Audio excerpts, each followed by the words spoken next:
Hi guys, and welcome to a video where I'm going to be comparing and talking about the new video game consoles. Yes, we've come to that time all over again. It's 2013 all over again. Yes, the PS5 and the Xbox Series X. So yes, I'm a big gamer. I have been for a very long time. I've had an Xbox One for coming up to 6 years. I've had a PS4 for about a year. I've had an Xbox 360. I've had a PS1, a PS2, I had a Nintendo DS, a Game Boy. I've had lots of different consoles, and I love both systems. I'm not like a big Xbox fanboy or a big PlayStation guy. I've got both systems. I mean, I've had an Xbox One a lot longer than a PS4, but I love both systems. They both have great games. Yes, both systems have now come out, the next gen, PS5 and Xbox Series X. So in this video, I'm just going to be talking about both systems, the launch lineups, what I think, and whether I think you should get them or you should wait, give it a few months or maybe a year or so. Yeah. So I'm going to start off with the PlayStation 5. Yes, from what I've seen so far, it looks very impressive. Yeah. So it's got looks like a big white Wi-Fi router, but it does look impressive. I've got to say, probably more aesthetically pleasing than the Series X from what I've seen. So its main features include a solid state drive customized for high-speed data streaming to enable significant improvements in storage performance, an AMD GPU capable of 4K resolution display up to 120 frames per second, hardware accelerated ray tracing for realistic lighting and reflections, and the Tempest engine allowing for 3D audio effects, and backwards compatibility with most PS4 and PlayStation VR games. Yeah, and I've got to say it does look impressive. It's a big step up tech side of things, and yeah, excuse my language here, my tech jargon here. So the CPU is a custom 8-core AMD Zen 2, variable frequency up to 3.5 gigahertz. The memory is 16 gigabytes GDR6 SD RAM. Look at me trying to sound all tech as if. Custom storage, it comes with a custom 825 gigabytes SSD, which I don't think that's a lot. I think it should come with at least a terabyte, but whatever. Removable storage, internal user upgradable. Display video format outputs, HDMI 720 or 1080, 4K Ultra HD, of course, if you've got a really fancy TV, or 8K Ultra HD if you've got a really fancy. So if you've got a really good telly, it's going to look really good. Graphics comes with a custom AMD RDNA 2, 36 CUs, variable frequencies up to 2.23 gigahertz. Look at me trying to sound all cool. Yeah, so in a nutshell, your games are going to look great. The load times are going to be significantly lower, which you've already seen on the demos. The load times are much lower. The frame rates are going to be really good, like 60 frames a second finally, because I know Xbox One and PS4 struggled with that. 60 frames a second or up to 120 frames per second. So it's going to look and play a lot better. That's the main gist of this. Yeah, excuse all my tech jargon. It's going to look a lot better, and I've already seen videos like of what it's capable of, like how quick the load times are. Like I've seen people playing Valhalla on the PS5, and you're in the game straight away. Like the load times are incredible, and it's the same on the Series X. I think the controller, the new DualSense controller, it looks really nice. I'm not gonna lie. So it has adaptive triggers with haptic feedback through. It's got the same buttons as the DualShock 4. The share button is renamed to Create, a built-in microphone array. That's really cool, and the controller speaker has been improved too. It's got a two-tone colouring, primary white with black facing, with a black pierce being easily detachable.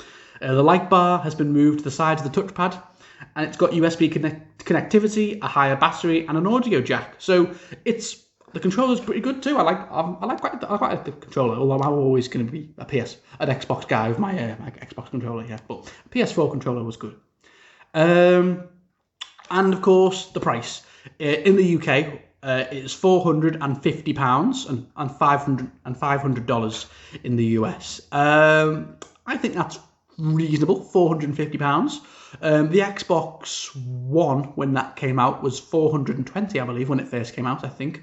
And the PS4 was $330, £350. So it's £100 more expensive than the PS4 when that came out 6-7 years ago. But yeah, I think that's worth it because what this console is capable of, same with the Series X, I think you're gonna have a lot of bang for your buck in a few years' time when the big exclusives start coming out. Yeah.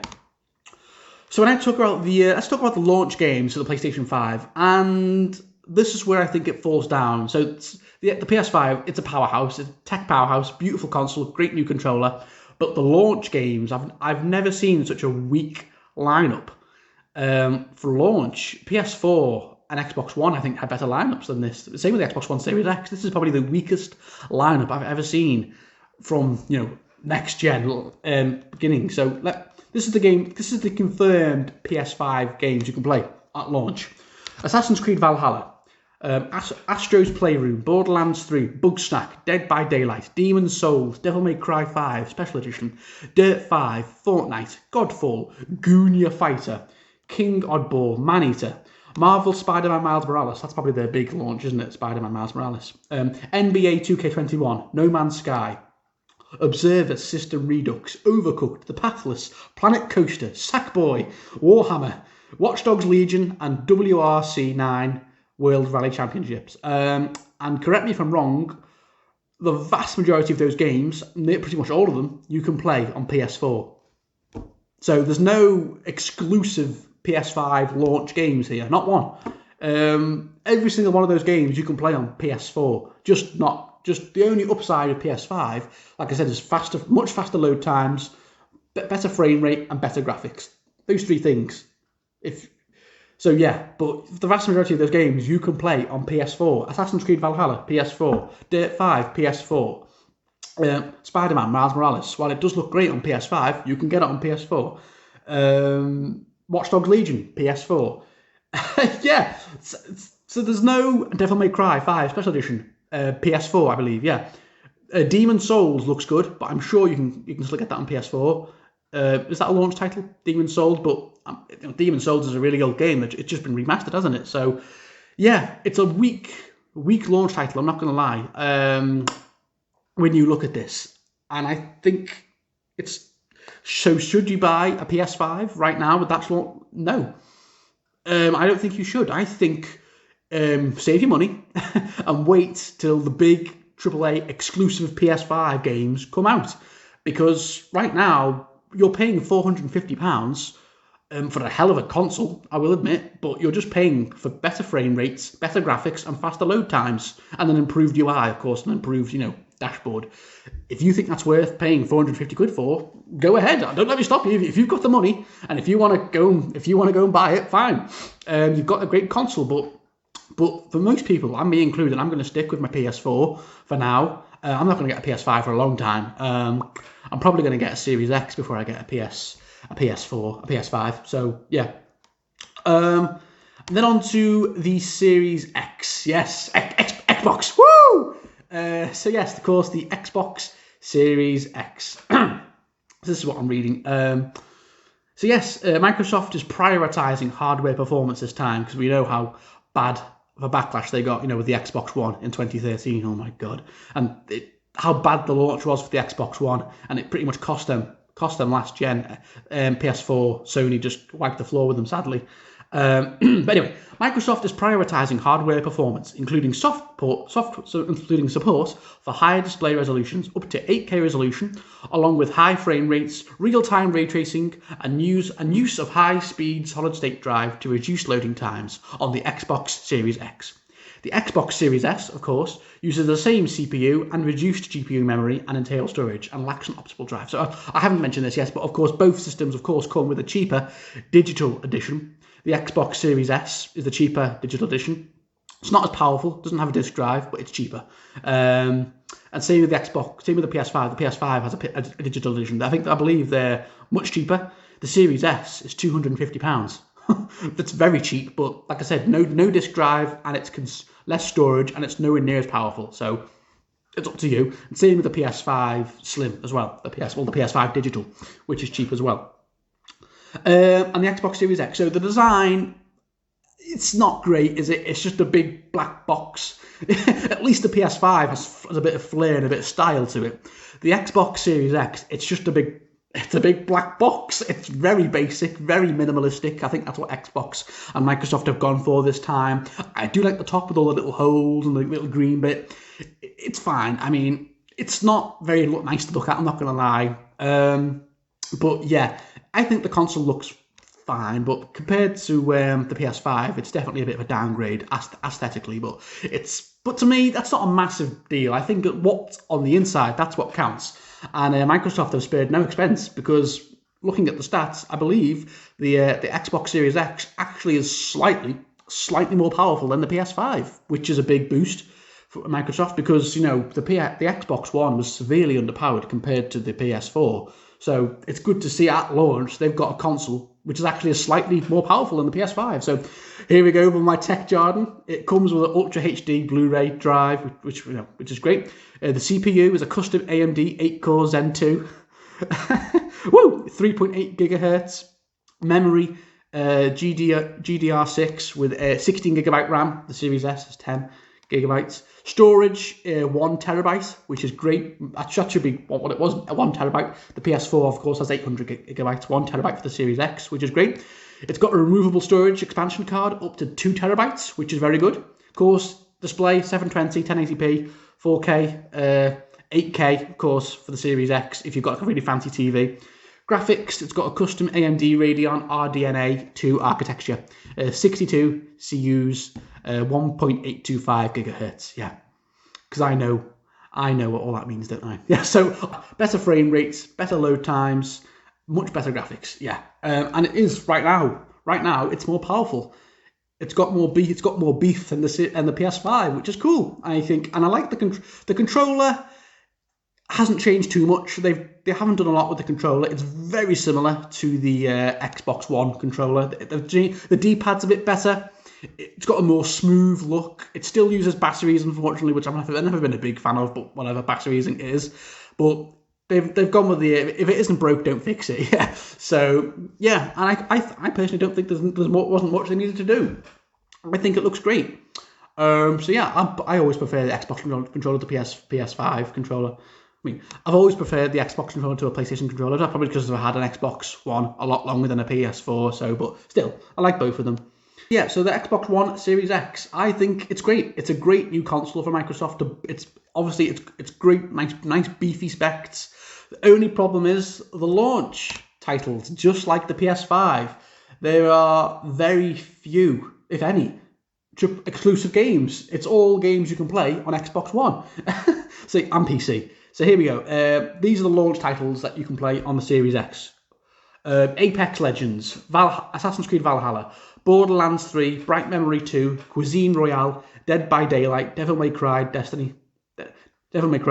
5, Destiny 2, Beyond Light, Dirt 5, Enlisted, Evergate, Fortnite, Forza Horizon 4, which came out 2 years ago, Gears 5, which is over a year old, Grounded, Just Dance 2021, King Oddball, Maneater, Mortal Kombat 11. God, there's loads here.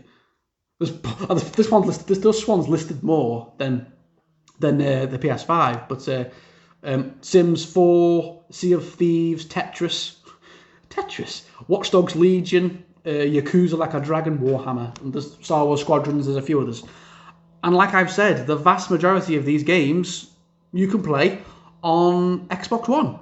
So yeah, there is literally no reason to buy the Series X or the PS5 yet. Wait. Yes, wait. The only upside you're getting is better frame rates. And the frame rates is cool. Most of these games you will play in 60 frames per second in 4K resolution, which is very good. And some of these games are 120. Let me have a look. Star Wars Squadrons, you can play 120 frames per second. Rogue Company, 120 frames per second. So it is impressive. These games will look a lot better on the Series X and the PS5, but is that worth paying £450 for? No. No, it isn't. I'm not getting a Series X for at least, I'm probably going to wait about a year. I'm going to wait till the big launch titles come out, which, the big exclusive titles come out, because That's what's worth it. And I will say these are weak launch lineups, I believe. I think the Xbox Series X and the PS5, I believe both systems have been pushed too early. I think they could have waited. They could have waited till we got more launch titles. Because say what you will about the Xbox One and the PS4, the Xbox One still had a few exclusive launch titles: Rise, Son of Rome, Killer Instinct, Forza Motorsport 5, PS4 had a Killzone, Knack, Infamous Second Son.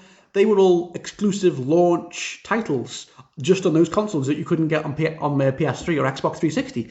That's not the case this time around. So if you want to get a PS5 or an Xbox Series X right now, you're only going to be able to play just better looking versions of games you can play on the PS4 and Xbox One. So it's, in my opinion, and other people's opinions, I've seen a lot of unboxing and review videos, it's not worth getting the systems yet. So save your £450 or your $500 if you're in the US, and wait till you can get some big games for these. Because I know big lineups are going to come. I know Halo is going to be a big selling point for the Series X. I know the next Horizon Zero is going to be a big selling point for the PS5. And we're going to get other games too, but they're going to come out next. They're going to be next year or maybe 2022.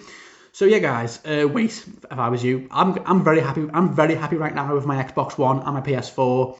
I'm currently playing Valhalla on my Xbox One. I'm gonna get Cyberpunk on the PS4 next month, which I can't wait for.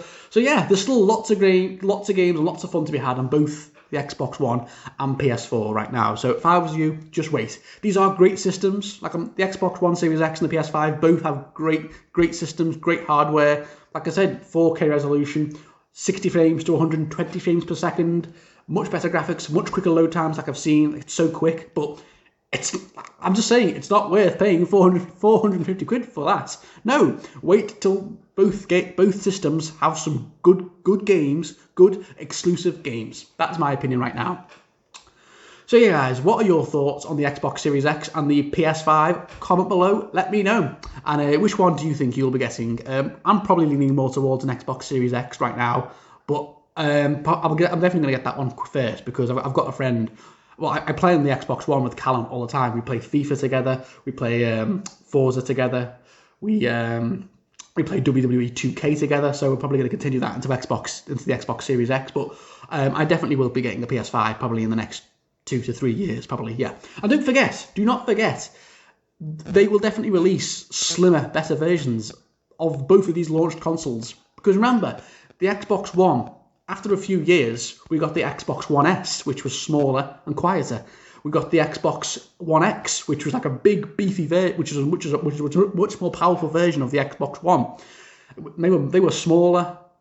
They were smaller, lighter, and faster than the original big fat Xbox One, which I've got. The PS4 Slim came out a few years later. Then the PS4 Pro, which was like, had much better specs. So the PS4 Pro and the Xbox One X. They will do the same here. I guarantee it. In the next year or two, we will get slimmer, faster, quieter versions of the Xbox One X and the PS5. That's what Sony and Microsoft will do. I guarantee it. So maybe wait for one of them to come out in the next, probably in 2020. Probably they're going to get announced in 2022. So, or maybe wait 2 years. Yeah.